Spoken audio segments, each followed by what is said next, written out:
시간 함께 은혜 나눌 말씀은 시편 105편 7절부터 10절까지의 말씀입니다. 한 절씩 교독하여 읽도록 하겠습니다. 그는 여호와 우리 하나님이시라. 그의 판단이 온 땅에 있도다.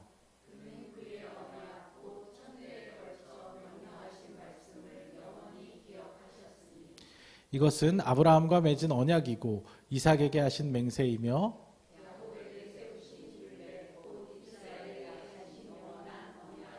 아멘.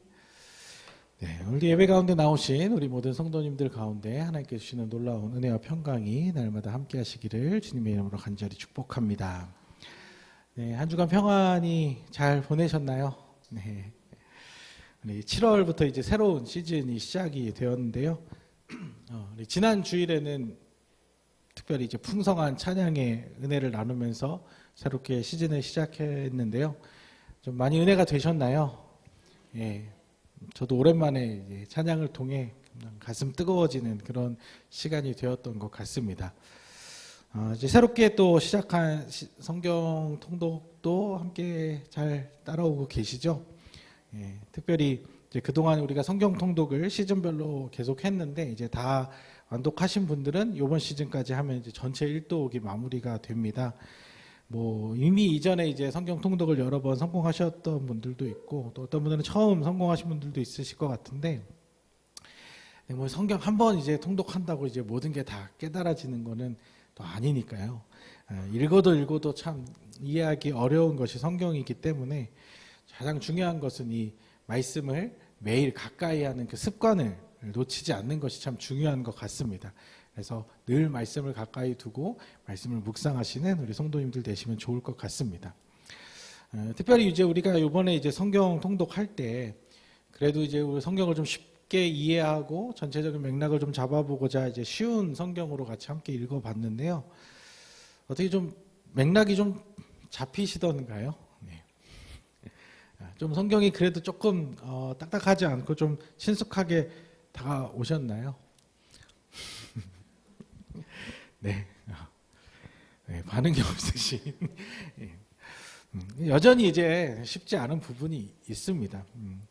이제 성경의 사실 맥락을 잡는다는 것이 그렇게 간단한 문제는 아닌데, 그래도 이제 우리가 성경을 쭉 이제 읽어 나갈 때 이 맥락을 잡을 수 있는 좀 꿀팁 하나를 좀 생각해 본다면, 그 이제 맥락을 잡을 수 있는 어떤 이제 그 분명한 그 성경을 관통하는 하나의 핵심적인 어떤 주제나 관점을 가지고 이렇게 보는 것이 참 중요하다는 것입니다. 그래서 우리가 지금 사실 이번 시즌뿐만 아니라 올 한 해 이제 계속 복음과 이제 하나님 나라라는 관점으로 이제 계속 말씀들을 나누고 있는데 이처럼 어떤 하나의 주제, 핵심 주제를 가지고 성경 전체를 보면 꽤 이해하는 데 많이 도움이 된다는 것이죠.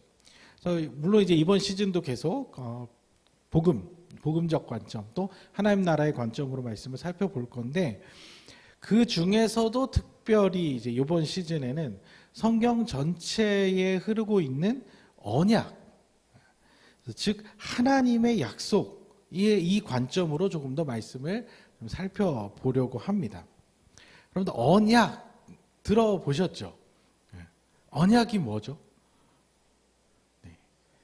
언약. 네. 언약이라고 하면 뭔가 대단히 어려운 관점인 것처럼 이렇게 들리기 쉬운데 그냥 쉽게 생각하면 말 그대로 약속입니다. 계약, 약속 이제 이런 의미입니다. 양쪽 쌍방 간의 합의에 의해서 이루어지는 약속.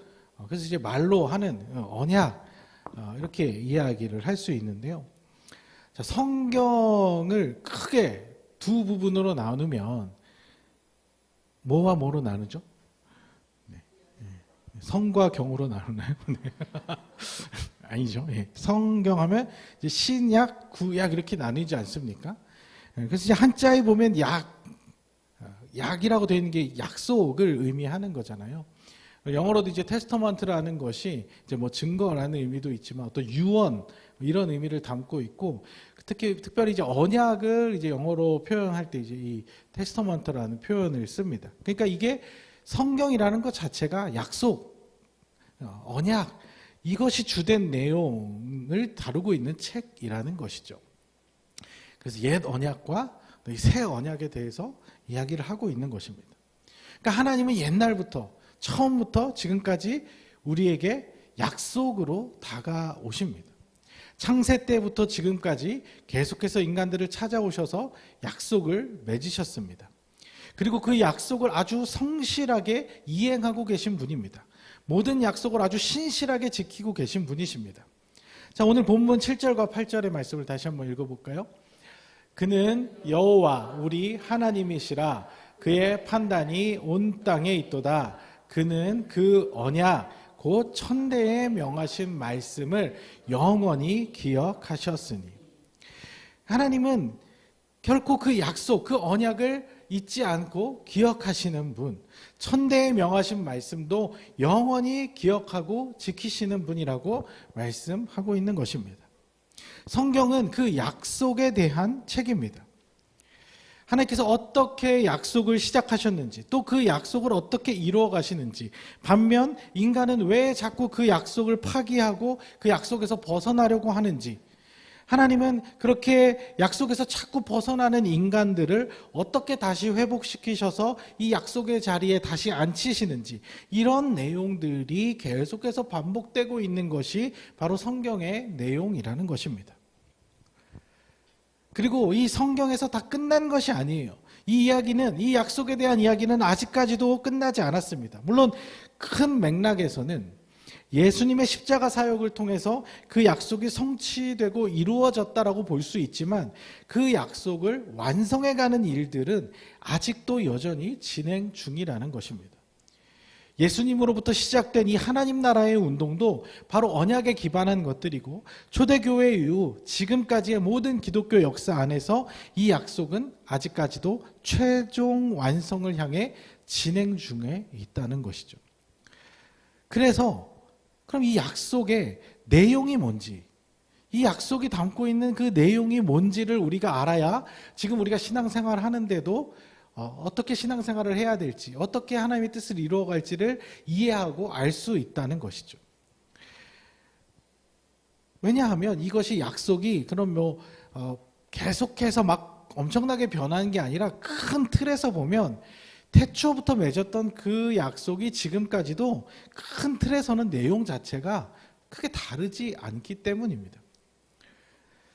이걸 다르다고 이야기하는 사람들이 있긴 있어요. 그래서 구원에 대해서 이 잘못된 이해를 가지고 있는 이단들 중에는 어떤 세대주의라는 관점에서 이 약속들이 마치 어떤 세대를 거쳐서 시대마다 이 약속들이 바뀌었다. 구원의 조건, 구원의 그 약속들이 바뀌었다라고 설명하는 그런 이단들이 있습니다. 이 이단들의 결국 논리는 뭐냐면, 모세 시대 이후로는 이제 율법으로 구원을 받았고, 그리고 예수님 오시고서는 이제 은혜로 구원을 받았고, 그럼 지금 예수님 가시고서 이 시대는 또 다른 어떤 구원의 조건이 있는데, 그게 이제 자기들이 주장하는 그 구원론, 자기들의 어떤 교단에서 얘기하는 그것만 맞다. 그래서 우리에게만 구원이 있다. 이런 식으로 이제 논리를 펼치기 위해서 이 세대주의라는 걸 이야기하는데, 전혀 그렇지가 않습니다. 성경을 자세히 살펴보면 하나님의 약속은 태초부터 지금까지 크게 달라진 것이 없다는 것이죠. 물론 이제 그 약속의 징표들이 시대적으로, 문화적으로, 환경적으로 다양했기 때문에 다르게 보일 수는 있지만, 더 자세히 그 약속들의 내용을 살펴보면 변함이 없다는 것입니다. 그 변함없는 내용이 뭘까요? 그냥 한마디로 요약하면 하나님이 우리를 사랑하신다는 것입니다. 너무나도 사랑하셔서 어떻게든 포기하지 않으시고 어떻게든 끝까지 하나님께서 책임져 주시겠다는 것입니다. 하나님은 처음 이 세상을 창조하실 때부터 우리에게 고통과 아픔을 주려고 우리를 창조하신 것이 아닙니다. 너무나도 행복하고 아름다운 삶을 마련해 주시기 위해서 우리를 지으셨습니다. 영원토록 행복하게 살 수 있는 아름다운 세상을 우리에게 제공해 주셨습니다. 그런데 문제는 우리가 그 좋은 것들을 스스로 걷어차고 나온 것이 문제죠. 굳이 인간 측 입장에서 굳이 변명을 좀 해보자면 일부러 그런 건 아니고요. 속아서 그런 겁니다. 속아서. 거짓의 아비인 이 처음 등장부터 거짓으로 등장하는 이 사단의 속임에 아주 그럴듯한 말, 하지만 전혀 진리가 아니었던 그 거짓말 때문에 인간이 속아서 하나님과의 인간의 관계가 완전히 망가져 버리고 만 것이죠. 사실 근데 하나님 입장에서는 인간들에게 좀 배신감이 느껴졌을 것 같아요. 왜냐하면 인간들에게 가장 좋은 것을 늘 끊임없이 제공해 주시는 그 하나님의 말은 듣지 않고 어디서부터 온 건지 알 수도 없는 이 정체불명의 존재가 하는 그럴듯한 이야기를 믿고 따른 것이니까 하나님 입장에서 굉장히 속상했겠죠. 그리고 그걸로 인하여서 그 관계가 깨어져 버리고 만 것입니다. 그래서 인간은 하나님으로부터 멀어지게 되었고 하나님을 떠난 인간들은 점점 피폐해지며 망가진 삶을 살고 있는 것이죠. 하나님은 그런 인간들의 모습이 너무나 불쌍하셔서 그 관계를 다시 회복해 가시려고 계속 우리를 찾아오시는 것입니다. 찾아오셔서 그 관계를 회복해 나갈 수 있는 길에 대해서 계속 제안해 주시는 거예요. 그래서 그 언약의 내용들이 이제 쭉 보면 어떤 식이냐면, 만약에 야 너희들이 이렇게 하면 내가 이렇게 해주겠다, 이런 식의 이제 계약처럼 막 그런 형태를 가지고 이 약속을 하는 겁니다. 목적은 뭐냐면 결국에는 하나님과 인간의 관계를 풀 수 있는, 회복할 수 있는 길을 마련해 주시려고 하는 것입니다. 그래서 우리가 이제 언약궤의 내용들을 보면 너희가 내가 제시하는 이 명령들을 믿고 이행하고 이것만 따르면 너희가 그동안 잘못한 모든 것들에 대해서 덮어주고 없던 일로 하고 원래 좋았던 관계로 돌아갈 수 있게 해주겠다. 너희들이 가장 행복하고 아름다운 삶을 살았던 그때로 돌이켜주겠다. 이런 내용인 것이죠. 근데 이제 이렇게 보면 조금 오해할 수 있는 것이, 하나님께서 우리를 구원하시기 위해서 어떤 대단한 어려운 조건을 내걸고 그 어려운 목표치를 달성해야만 구원을 시켜주는 것처럼 굉장히 구원의 문턱을 높여놓으신 것처럼 생각할 수 있는데, 그건 완전히 지금 반대로 보고 있는 것입니다. 사실은 정반대입니다. 인간 스스로 하나님께 나아갈 수 있는 방법은 전혀 없었는데 하나님께서는 어떻게든 인간을 구원해 주시기 위해서 먼저 그 문턱을 계속해서 낮춰주셨던 거예요. 예를 들면 그 이제 세금 관련해서 어떤 이제 드라마 같은 걸 보니까 이제 막 그 체납자들 이렇게 많이 이렇게 체납한 사람들 그 이제 국세청에 이제 잡혀가서 막 협상을 하더라고요. 그거 다 안 내도 협상을 잘하면 이렇게 그 구제해 주려고 이렇게 너무 터무니없는 가격 같은 경우 이렇게 막 딜을 하더라고요. 그러니까 어떻게든 이게 처벌이 목적이 아니라 이거를 빨리 어떻게든 갚으라는, 어차피 못 낼 거 이거라도 이제 세금이라도 내서 이런 식으로 어떻게든 인간을 구원해 주시기 위해서 계속 그 조건들을 낮춰 주시는 거예요. 그 약속을 계속 먼저 제안해 주시는 거예요. 그런데 그럼에도 불구하고 인간은 계속 실패하죠. 그래서 그 약속이 한 번에 이루어지지가 못하는 거예요. 9절 10절도 한번 읽어보겠습니다. 이것은 아브라함과 맺은 언약이고 이삭에게 하신 맹세이며 야곱에게 세우신 율례 곧 이스라엘에게 하신 영원한 언약이라. 하나님께서 아브라함과 이 약속을 맺으셨는데 아브라함에서 그러면 다 완성되고 이루어지는 것이 아니고 이삭에게로 또 야곱에게로 더 나아가서 또 이스라엘 민족에게로 계속해서 이어진다는 것이죠. 왜 계속 이렇게 이어지냐? 인간이 그 약속을 한 세대에 한 인간이 그걸 완전히 성취하고 완전히 이행하지 못하기 때문에, 거의 그럴 수 없기 때문에 그렇습니다. 그러니까 이 약속의 내용이 성취되기 위해서는, 하나님과 우리의 관계가 완전히 회복되기 위해서는 먼저 계약 조건으로 걸어놓은 이 앞에 뭐뭐 해야, 하나님께 뭐뭐를 주신다, 이 A를 해야 A 다시가 따라온다, 이건데 그 A를 계속 이행할 능력이 안 되니까 진리이신 하나님을 제대로 분별하고 따르고 진리를 찾아갈 수 없을 정도로 인간이 망가져서 그것을 도저히 따를 수가 없으니까 계속 실패하게 되는 것이고, 그러나 이제 그렇다고 해서 하나님이 버릴 수는 없는 것이고, 그러니까 다시 계속 약속을 좀 낮춰서 계속해서 우리에게 다가오신다는 것이죠. 어떨 때는 인간들이 이 하나님과의 이 약속을 도저히 정말 회복할 수 없을 정도로 망가뜨리고 파기시켜야 할 정도로 약속에 무관심하기도 하고 등을 돌리기도 하고 완전히 하나님을 버리는 것처럼 해서 하나님이 막 진노하실 때도 있습니다. 그러니까 부모 자식 간의 관계로 좀 예를 들어보면 부모가 자녀를 버릴 수는 없잖아요. 끝까지 부모도 어떻게든 자녀를 책임지려고 하잖아요. 그 관점으로 보시면 돼요. 근데 막 자녀가 완전히 막 부모님에게 대못을 박을 정도로 막 그런 안 좋은 그런 짓을 했어요. 그 부모님이 제일 싫어하는 일을 해버리고 만 것이죠. 그래서 집을 나가게 됐어요. 집을 떠나버렸어요. 근데 이제 시간이 지나서 이제 얘기를 들어보니까 어떻게 혼자 사는지 얘기를 들어보니까 부모 마음이 너무 아픈 거예요. 뭐 끼니도 제대로 못 챙겨 먹고 일도 안 풀리고 되는 일도 없어서 그냥 쌩 고생만 한다는 거예요. 그래도 그렇게 나가가지고 좀 정신 차리고 제대로 살았으면 했는데 그것도 안 되고 고생만 한다는 거예요. 그 부모 마음이 어떻습니까? 안타깝죠. 그래서 이 자녀에게 기회를 주기로 한 거죠. 그래서 약속을 제안합니다.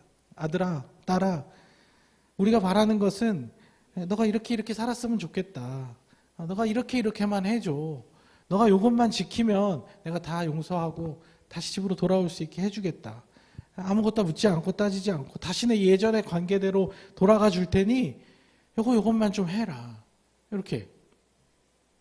그럼 그 자녀 입장에서는 뭐 어려운 거 없어요. 그 부모님이 원하시는 그것만 지키면 되거든요. 부모님이 해달라는 그 몇 가지만 하면 금방 쉽게 끝나버릴 일이거든요. 근데 그게 싫은 거죠. 이제 그걸 못 하겠는 거죠. 그렇게 부모님이 원하는 대로 살고 싶지 않은 거. 그러면 어떻게 될까요? 이 약속은 그 제안은 파기가 되는 겁니다. 그리고 더 큰 실망감으로 관계만 나빠지게 되는 거죠. 그러니까 하나님께서는 이런 식으로 계속해서 그 약속을 파기하는 인간들을 향해서 분노하실 때도 있지만 다시 마음을 돌이켜서 참으시면서 다시 찾아오셔서 새로운 버전의 계약, 새로운 버전의 약속을 제안하시는 것입니다. 하나님께서 보장해 주시려고 하는 계약 내용 자체가 달라진 게 아니에요. 뭐가 달라졌냐면 우리가 이행해야 할 부분들이 어떤 면에서 보면 계속 좀 그 조건들이 쉬워지는 것처럼 보이는 거죠. 하나님께서 계속 양보하시고 용납하시면서, 왜냐하면 목적은 하나님이 결국에는 우리를 다시 품으려는 게 목적이니까, 다시 우리를 구원하시려는 게 목적이니까. 그래서 최종적으로는 하나님과 동등된 본체이신 그 예수님, 아들이지만 어쩌면 자기 자신과도 다름없는 예수님을 희생시키면서까지 그 모든 조건을 최대한 완화시켜서 이제는 뭐예요? 예수님의 이름만 믿고 그 믿음대로만 살려고 하면 그 놀라운 구원의 은혜 안으로 들어올 수 있도록 완전히 열어두시는 거예요. 그 어떤 힘든 것도 없습니다. 양 안 잡아도 돼요. 교회 오실 때 양 데리고 안 오셔도 돼요. 방주 안 만들어도 돼요. 율법 달달달달 안 외우고 다녀도 돼요. 하루에 2장만 읽으면 돼. 물론 이제 그걸로 되는 것은 아니지만 말씀을 내가 사랑하고 말씀을 보려는 그 마음만 있으면 돼요. 마음으로 시인하고 영접하여 예수 그리스도를 주로 고백하기만 하면 다시 그 모든 관계의 회복시켜 주시겠다는 것입니다. 근데 이상하죠. 그게 안 돼요. 그렇게 쉽게 더 이상 어떻게 쉽게 낮출 수가 없어요. 그런데 안 되는 사람들은 이게 안 돼요. 받아들여지지가 않아요. 이게 너무 쉬워서 그런지 또 어떤 사람들은 이게 너무 쉬워서 이걸 못 믿겠대요. 그렇게 간단하게 뭐 되는 거면은 이거는 아니다. 또 이거 안 받아들이는 사람도 있어요. 그럼에도 불구하고 하나님께서는 여전히 포기하지 않으시고 여전히 우리를 구원해 내시기 위해서 그 끊어졌던 관계를 다시 회복해 나가시기 위해서 지금도 기다려주시고 참아주시면서 계속해서 우리를 부르고 계시다는 것이죠. 그러니까 이 성경의 모든 내용은 한마디로 요약하면 하나님을 떠난 우리를 되찾기 원하시는 그 하나님의 애타는 사랑 이야기입니다. 그 안에는 이 깨어진 관계를 더 어그러뜨리는 이 사단의 거짓으로 말미암아 하나님과 인간들의 어떤 더 깊은 갈등이 생기기도 하고, 그로 말미암아 심판과 저주의 무서운 이야기들도 등장하기는 하지만 그게 핵심 포인트가 아니라는 거예요. 결국은 우리를 어떻게든 다시 사랑의 관계로 회복시켜 놓으시려는 애타는 하나님의 사랑이 핵심이라는 것입니다. 그런데 이 사단은 이 성경마저도 우리를 속이는 도구로 계속 사용하는 거예요. 그래서 마치 하나님이 우리를 뭐 어떻게든 그냥 혼내시려고, 벌하시려고, 저주하시려고 하는 것처럼, 일부러 인간을 고통스럽게 해서 구원의 조건을 엄청 높여서 아무나 구원 못 받게 하는 것처럼, 하나님의 어떤 힘에 굴복시켜서 무조건 복종하게 하는, 어떻게 보면 하나님 우리를 자유케 하시는데 하나님 우리를 이 자유의지를 다 꺾으셔갖고 무조건 하나님께 굴종하게 만드는, 그래서 억지로 그냥 천국 가게 만드는 그런 하나님으로 계속해서 오해하게 한다는 것이죠. 마치 이 부모와의 갈등으로 집을 떠난 자녀에게 중간에서 자꾸 거짓말을 하는 사람. 야, 너희 부모님이 너 때문에 엄청 실망이 크셨어. 넌 절대 못 돌아가. 그냥 너가 사라져주는 게 효도하는 거야. 너희 부모님 너 싫어하셔서 너 보기도 싫어하셔. 너 없어서 얼마나 지금 편하게 잘 살고 계신지 몰라. 그러니까 이제 부모님은 있고 니는 네 삶 살아. 완전 중간에서 이간질하는 나쁜 거짓말인 것이죠. 이런 식으로 말도 안 되는 거짓말들로 지금도 사람들을 속이고 있는 것이죠. 아니에요. 하나님 여러분들 사랑하십니다. 여러분이 행복하기를 원합니다. 하나님 원래부터 계획해 놓으셨던 그 가장 아름답고 행복한 세상에서 그 모든 것을 누리며 살기를, 그렇게 행복해하는 모습을 지켜보는 것을 너무나도 좋아하시고 즐거워하시는 분이라는 거예요. 여러분들 힘드십니까? 여러분들 삶이 어려우십니까? 여러분들 힘들고 막 마음 아플 때 있죠. 그 모습을 보면 하나님은 더 마음 아프셔요. 울고 계셔요. 그걸 회복시켜 주기를 원하시는 바른 관계로. 이 세상에 고통된 그 어려운 일들이 따라오는 것은 하나님이 우리를 괴롭게 하시려고 일부러 우리를 그 고통으로 몰아가시는 것이 아니라, 지금 우리의 상태가 하나님을 떠난, 하나님이 없는 사람들이 만들어 놓은 이 악한 세상 안에 있기 때문에 필연적으로 찾아오는 고난과 어려움들이라는 것입니다. 누구도 의도하지 않아도, 누구도 일부러 그렇게 하려고 하지 않아도 힘들고 어려운 일들이 찾아올 수밖에 없는 그런 세상에 우리가 존재하고 있기 때문에 그런 것입니다. 그런데 이걸 이 하나님의 마음으로 이해하지 못하니까 어려운 일들이 생기고 힘든 고통들이 따라올 때 하나님한테 따지고 드는 거죠. 하나님 왜 이렇게 날 힘들게 하는데요? 왜 하나님 나 안 지켜주는데요? 도대체 내가 뭘 잘못했다고 이렇게 힘들게 하시는데요? 아니요, 그렇지 않습니다. 하나님은 지금 그 고통 가운데 있는 우리를 건져주시려고 하시는 거예요. 세상의 방법으로 말고 영원한 진리와 자유의 방법으로. 왜 괜히 오해해서 도와주려고 하는 존재한테 화를 내고 섭섭해하고 큰 소리를 냅니까? 그러나 언약의 하나님, 약속의 하나님, 사랑의 하나님을 우리가 제대로 이해하지 못하고 있기 때문에 생기는 일입니다. 요즘 이렇게 짧은 영상들 이렇게 보다 보니까 그런 것들이 있어요. 이렇게 고양이 아니면 이렇게 들짐승, 야생짐승들 막 이렇게 호주 같은 데 보면 야생짐승들 많잖아요. 근데 이제 그물이나 이제 덕 같은 데 이렇게 걸려서 꼼짝 못 하게 되는 그런 경우가 있어요. 바다에서도 막 이런 물개 같은 것들이 막 그물에 걸려서 막 움직이지도 못하고. 그러면 이제 그럴 때 구조대들이 이제 도와주려고 그걸 이제 사람이 이렇게 다가서요. 그러면은 얘네들이 이제 사람에게 길들여진 애들이 아니다 보니까 엄청나게 발버둥을 치면서 막 공포에 질려서 막 난리를 핍니다. 자기를 도와주려고 그러는 건데, 아무래도 이제 그걸 풀어주려다 보면 그 과정에서 이렇게 더 쪼이기도 하고 아프기도 하고 그러겠죠. 이 인간의 도움을 받아본 적이 없는 그런 야생동물들이다 보니까 자기를 위협하는 것처럼 느껴서 막 더 공격적으로. 근데 그러면 그럴수록 자기가 가지고 있는 고통에서 헤어나올 수가 없는 거죠.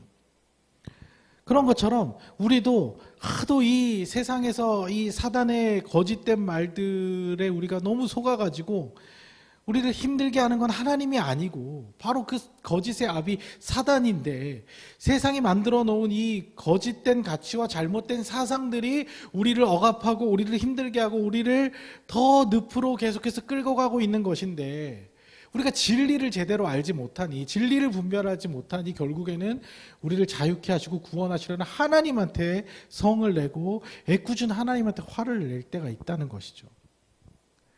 하나님 그런 하나님 아니라는 것입니다. 하나님께서는 처음 약속하셨던 그 약속을 아직까지도 포기하실 생각이 전혀 없으십니다. 왜요? 우리 아버지이시니까. 우리를 지으신, 직접 자신의 능력으로 지으신 분이니까요. 이 약속은 태초부터 지금까지 이어진 놀라운 사랑이며 앞으로도 영원히 이어갈 엄청난 은혜입니다. 하나님 결코 우리를 버리지 않으십니다. 내 어떤 실수로 인해서 잘못되지 않아요. 물론 그것으로 인해서 우리가 약간의 고통과 어려움에 처할 수는 있지만 하나님 그걸 보고 넌 안 되겠다. 넌 그냥 지옥에 나가라. 이렇게 내버려 두시는 분이 절대 아니라는 것이죠. 우리의 어떤 연약함과 부족함으로 인해서 우리를 평가하시고 판단하셔서 탈락시켜 버리시고 그런 분이 아닙니다. 만약에 하나님께서 어떤 우리의 행위와 우리의 의를 기준으로 구원을 베푸셨다면 사실 우리 중에 누가 구원받을 만한 자격이 있겠습니까? 우리는 아무리 의지가 강하고 아무리 마음이 선해도 하나님 앞에서는 다 죄인일 수밖에 없는 존재입니다. 하나님은 어떤 기준을 가지고 우리를 택하시고 버리시는 분이 아닙니다. 여러분들 부모가 자녀가 여럿 있다고 해서 가장 못난 자녀는 그냥 쉽게 버립니까? 포기합니까? 절대 그럴 수 없죠. 오히려 못난 자식이 더 안타까워서 더 마음을 쓰게 되고 더 사랑하는 것이 부모의 마음 아닙니까? 하나님께서는 우리를 택하여 자녀 삼아 주신 분이잖아요. 비록 우리가 하나님 마음에 안 들 수 있죠. 하나님 마음에 들지 못하게 지금 살아가고 있을 수 있죠. 너무나 추악하고 더러운 죄 가운데 있을 수도 있습니다. 하지만 아버지와 자녀의 관계는 그런 것들로 끊어지는 것이 아니라는 것입니다. 하나님 우리를 절대 떠나지 않을 것이며 결코 버리지 않을 것이라고 분명하게 약속하고 계십니다. 우리가 그 약속을 의지한다면 언제라도 다시 용기 내어 하나님 앞에 설 수 있을 것입니다. 그럼 내 자신을 보지 마시고 내 자신의 어떤 것을 보고 나 이제 조금 하나님한테 조금 그래도 인정받을 만한 그런 상태인 것 같아. 아니면 난 하나님한테 지금 안 되는 것 같아. 나를 보지 마시고 그러든 저러든 상관없이 몇천 년 전부터 지금까지 절대 우리를 포기하지 않으시고 사랑으로 이끄신 그 신실한 하나님, 그 하나님의 신실하신 성품을 주목하십시오. 우리는 하나님 손을 놓을 수 있지만 하나님 절대 우리 안 놓으신다는 거예요. 믿음직한 분이시라는 겁니다. 그래서 이제 우리가 앞으로 이 약속의 내용들을 하나하나 살펴볼 것인데 그 놀라운 약속들 안에 담아두신 이 사랑의 메시지를 여러분들 찾아내고 발견해 내셨으면 좋겠어요. 그래서 혹시나 우리가 잘못 하나님을 이해하고 오해했던, 그동안 우리가 신앙생활하면서 잘못 우리가 하나님에 대해서 이해했던 것들이 있다면 다시 바로잡아 그 사랑의 관계를 아름답게 회복해 나가시기를 축복합니다. 어떠한 상황 가운데서도 우리를 놓지 않으시는 그 하나님만을 믿고 의지하며 그 사랑 안에 거하시는 우리 모든 성도님들 되시기를 주님의 이름으로 간절히 축원합니다.